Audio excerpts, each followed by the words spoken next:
Myrta, Sylvie Fleck, lorsqu'elle a appris son cancer, est allée se réfugier dans une paroisse. Mais elle ne connaissait pas les traits physiques du prêtre. C'est à travers une rencontre au restaurant qu'elle a eu la surprise de découvrir son visage. Après quelques jours de rapprochement, les deux croyants catholiques ont passé la nuit au Zéphyr.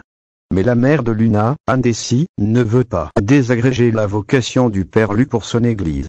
Klaus Volumoff lui rédige alors une lettre de rupture pour lui dire qu'ils ne doivent plus se voir. Cependant, elle déchire son écrit quand elle aperçoit celle du prêtre. Pour lui, il est évident que la relation doit être consommée, car l'amour leur est tombé dessus. Mais tout le monde demande à savoir qui est ce fameux aimant. Chez les Castel, la machine est en marche pour élucider cette affaire. Simon vengé par Eric sur France 3. Simon, Julien et Henri D, est toujours dans le coma. Eric s'est promis de se venger des coupables qui ont commis l'irréparable dans le feuilleton de France 3. Après avoir attrapé 2 suspects sans succès, il ne sait pas qui aurait pu tirer sur le compagnon de l'ancien membre des forces de l'ordre.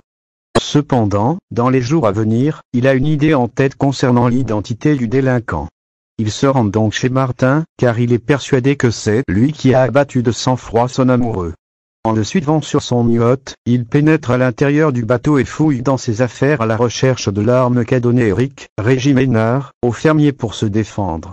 C'est la stupéfaction quand il découvre l'impensable. Le pistolet est bien présent dans le véhicule.